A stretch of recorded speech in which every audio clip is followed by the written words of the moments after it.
दिल्ली में आम आदमी पार्टी का रेवड़ी कैंपेन लॉन्च। पूर्व सीएम अरविंद केजरीवाल बोले, बीजेपी नहीं देती अपने राज्यों में मुफ्त की रेवड़ी बंद करना चाहती है बीजेपी।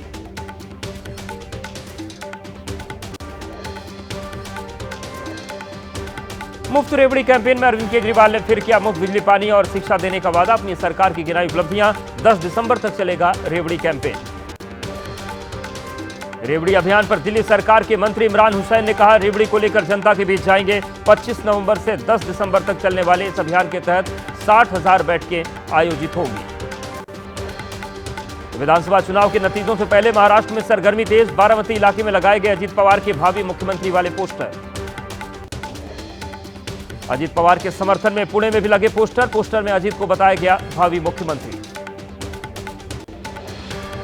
शरद पवार ने अपने उम्मीदवारों के साथ की ऑनलाइन मीटिंग, सभी को दिया नतीजों को मतदान केंद्र तब तक न छोड़ने के आदेश। जीत का सर्टिफिकेट लेकर सीधे मुंबई आने को कहा। मीटिंग में महाविकास अघाड़ी को 157 सीटों पर जीत का दावा। नतीजों से पहले नारायण राणे का बड़ा दावा, कहा उद्धव ठाकरे और कांग्रेस के साथ नहीं रहेंगे शरद पवार, महायुति के साथ भी आ सकते हैं, महाविकास अघाड़ी की नहीं बनेगी सरकार। दिल्ली में केंद्रीय मंत्री गिरिराज सिंह के आवास पर हुई बिहार बीजेपी की बड़ी बैठक। बिहार कोर ग्रुप के दिग्गज नेता बैठक में शामिल। अगले 6 महीने के लक्ष्य पर चर्चा। संगठन चुनाव पर आज दिल्ली में बीजेपी की बड़ी बैठक। बीजेपी अध्यक्ष जेपी नड्डा संगठन चुनाव पर पार्टी के प्रदेश अध्यक्ष, संगठन मंत्री और दूसरे नेताओं के साथ करेंगे चर्चा। लखनऊ में मुख्य न्यायाधीशों के 25वें अंतर्राष्ट्रीय सम्मेलन में शामिल हुए सीएम योगी आदित्यनाथ। कहा, विरासत में जरूरी है सुरक्षित समाज छोड़ना, युद्ध से किसी समस्या का निकलेगा नहीं हल। दुनिया भर के नेताओं से योगी का आह्वान, बोले साथ आकर हमारी आने वाली पीढ़ी को अच्छा बनाएं। समाजवादी पार्टी के प्रदेश अध्यक्ष श्यामलाल पाल ने कुंदरकी और सीसामा उपचुनाव में धांधली का आरोप लगाया है। चुनाव आयोग से दोबारा मतदान कराने की मांग की। यूपी की मीरापुर विधानसभा सीट पर वोटिंग में धांधली के आरोपों पर योगी के मंत्री जयवीर सिंह का बयान। कहा, हार के डर से समाजवादी पार्टी धांधली चिल्ला रही है। अखिलेश यादव बौखला गए। उपचुनाव में धांधली के आरोपों पर ओपी राजभर ने समाजवादी पार्टी को जवाब दिया। कहा, हार रहे इसलिए ऐसी बातें कर रहे, सभी सीटों पर एनडीए की जीत का दावा किया। बेंगलुरु में कर्नाटक सरकार के खिलाफ बीजेपी का हल्ला बोल। वक्त से जुड़े जमीन को लेकर पार्टी नेताओं ने किया प्रदर्शन। दिल्ली में गृह मंत्री अमित शाह की दिल्ली पुलिस के वरिष्ठ अधिकारियों के साथ बैठक हुई। राजधानी में अपराध पर लगाम लगाने को लेकर चर्चा। पंजाब के जलंधर में आतंकी लखबीर सिंह लांडा के दो गुर्गों से पुलिस की मुठभेड़। दोनों गुर्गों को पुलिस ने गिरफ्तार किया। एनकाउंटर के बाद आरोपियों के पास से 7 अवैध हथियार बरामद। एनकाउंटर में 2 पुलिसकर्मी भी घायल। दिल्ली के आईजीआई एयरपोर्ट पर रियाद से वापस लौट रहे भारतीय नागरिक को कस्टम विभाग ने पकड़ा। जांच के दौरान बैग से मिली 700 ग्राम की सिल्वर कोटेड सोने की वायर। 20 किलोमीटर की हिंदू एकता यात्रा के दौरान धीरेन्द्र शास्त्री के पैरों में पड़े छाले। धीरेन्द्र शास्त्री ने हिंदुओं से एक होने की अपील की। बोले, अगर अब नहीं जागे तो बांग्लादेशियों की तरह भागना पड़ेगा। पूछा, क्या तुम भारत छोड़ना चाहते? छतरपुर में धीरेन्द्र शास्त्री की यात्रा के दौरान भगवा रंग में रंगा हाईवे। फूल बरसाकर स्वागत कर रहे लोग। मध्य प्रदेश, बिहार, यूपी, महाराष्ट्र, राजस्थान, नेपाल सहित कई राज्यों के श्रद्धालु पहुंचे। बागेश्वर धाम के पीठाधीश्वर धीरेन्द्र शास्त्री की सनातन हिंदू एकता पदयात्रा का दूसरा दिन। यात्रा के दौरान सफाई का रखा जा रहा विशेष ध्यान। यात्रा में बड़ी संख्या में श्रद्धालु शामिल। मंदिर मस्जिद विवाद के बाद यूपी के संभल जिले में शाही जामा मस्जिद की सुरक्षा बढ़ाई गई। कैला देवी मंदिर के महंत ऋषि राजगिरी महाराज की कोर्ट में याचिका के बाद बढ़ा विवाद।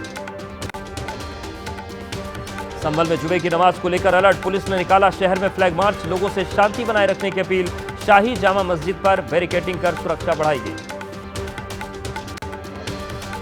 संभल के मस्जिद विवाद पर बोले गिरिराज सिंह। कहा, बंटवारे के वक्त ही देश की सभी मस्जिदों को तोड़ देना चाहिए था। तुष्टीकरण के पंडित नेहरू ने कदम उठाए थे। बाबर रोड, अकबर रोड की जरूरत क्या थी? खाद की किल्लत से किसान परेशान। घंटों कतार में लगने के बाद भी नहीं मिल रहा खाद। यूपी के झांसी में लाइन में लगे किसानों के बीच धक्का मुक्की। मारने के लिए एक दूसरे पर ईंटें उठाई।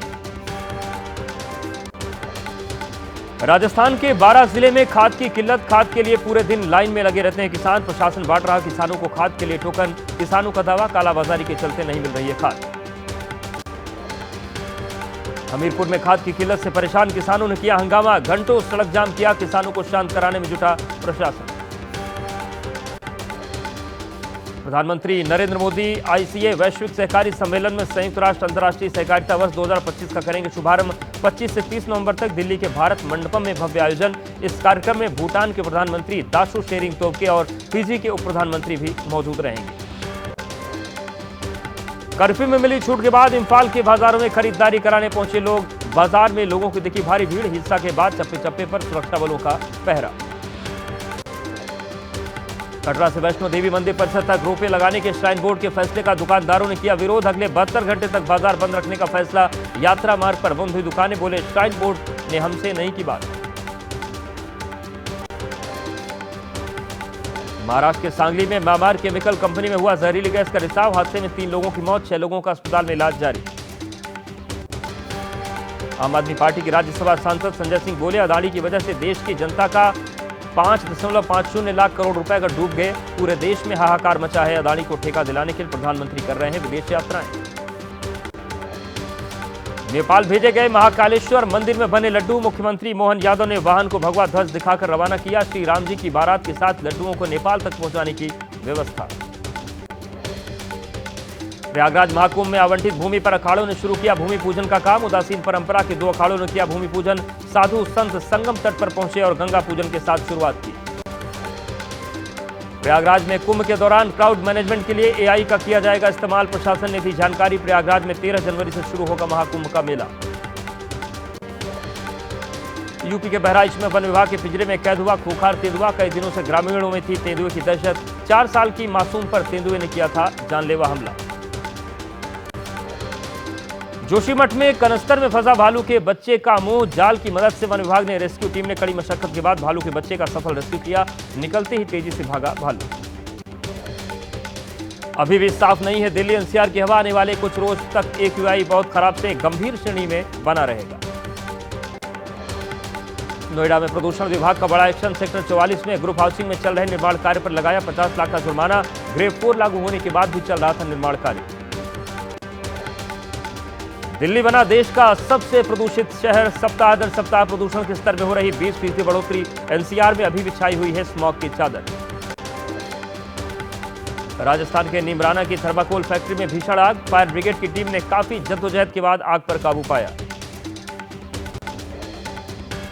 आंध्र प्रदेश के कर्नूल जिले में एक युवक को दोस्त की शादी में आया हार्ट अटैक। स्टेज पर दूल्हा दुल्हन को गिफ्ट देने पहुंचा था युवक, स्टेज पर ही मौत। बेंगलुरु में अमेजन कंपनी में जॉब करता था वंशी। सहारनपुर में यूपी पुलिस की सिपाही ने गोली मारकर की आत्महत्या। एसएसपी बंगले पर थी सिपाही अमित कुमार की पोस्टिंग। तेलंगाना के मुलुगु जिले में माओवादियों ने पंचायत सचिव और उसके भाई की हत्या की। माओवादियों को दोनों भाइयों पर था मुखबिरी करने का शक। नोएडा में पुलिस और बदमाशों के बीच मुठभेड़। पुलिस की गोली से घायल हुआ बदमाश सुमित। बदमाश का साथी प्रमोद भी गिरफ्तार। बदमाशों से हथियार और बाइक बरामद। महाराष्ट्र के ठाणे में मामा के थप्पड़ से गई 3 साल की मासूम की जान। मामा ने खेल खेल में भांजी को मार दिया था थप्पड़। हत्या के बाद भांजी के शव को जलाकर जंगल में फेंका। यूपी के सिद्धार्थनगर में अनियंत्रित होकर एक घर में घुसी पिकअप गाड़ी। पिकअप में लोड थी मछलियां। हादसे के बाद लोगों में मची मछलियां लूटने की होड़। सीसीटीवी में तस्वीरें कैद। भोपाल में पकड़ा गया साइबर क्राइम से जुड़ा बड़ा मामला। डिजिटल अपराधियों को बैंक अकाउंट उपलब्ध करवाता था गिरोह। फर्जी दस्तावेजों के सहारे खुलवाते थे फर्जी बैंक अकाउंट। लखनऊ में क्रिप्टो करेंसी खरीदने के नाम पर धोखाधड़ी। दबंगों ने युवक से जबरन अपने अकाउंट में ट्रांसफर करवाई करेंसी। क्रिप्टो करेंसी की ट्रेडिंग करता है युवक, एफआईआर दर्ज। दिल्ली पुलिस ने 7 साइबर ठगों को किया गिरफ्तार। डिजिटल अरेस्ट के जरिए लोगों के साथ करते थे ठगी। लोगों को कॉल कर ड्रग्स केस पुलिस कार्रवाई का डर दिखाकर करते थे ठगी। बीएसएफ स्थापना दिवस कार्यक्रम में अगरतला में बीएसएफ जवानों ने निकाली मोटरसाइकिल रैली। 1 दिसंबर को होता है बीएसएफ का स्थापना दिवस।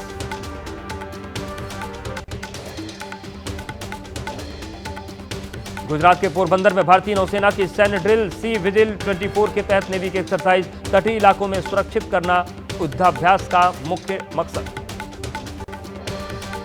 पुणे में भारत ऑस्ट्रेलिया का संयुक्त सैन्य अभ्यास। ऑस्ट्रा हिंद के 3रे संस्करण के तहत दोनों देशों की सेनाओं की सैन्य ड्रिल। आतंकी और ड्रोन हमले रोकने पर विशेष फोकस। पीएम मोदी गयाना से दिल्ली रवाना। जॉर्ज टाउन में भारतीय समुदाय को किया संबोधित। सीताराम कहकर लोगों का अभिवादन किया। कहा, हम जल्द बनेंगे दुनिया की तीसरी बड़ी अर्थव्यवस्था। पीएम मोदी ने गयाना की राजधानी जॉर्ज टाउन में महात्मा गांधी को दी श्रद्धांजलि। लोगों ने गाया राम भजन। सरस्वती विद्या निकेतन स्कूल का भी दौरा किया। पीएम मोदी ने भारतीय समुदाय के लोगों को प्रयागराज महाकुंभ में शामिल होने का निमंत्रण दिया। अयोध्या दर्शन और प्रवासी भारतीय सम्मेलन में शामिल होने के लिए आमंत्रित किया। रक्षा मंत्री राजनाथ सिंह की अमेरिकी रक्षा सचिव लॉयड जे ऑस्टिन से मुलाकात। लाओस में आसियान रक्षा मंत्रियों की बैठक में हुई मुलाकात। रक्षा संबंधों को मजबूत करने समेत कई जरूरी विषयों पर चर्चा।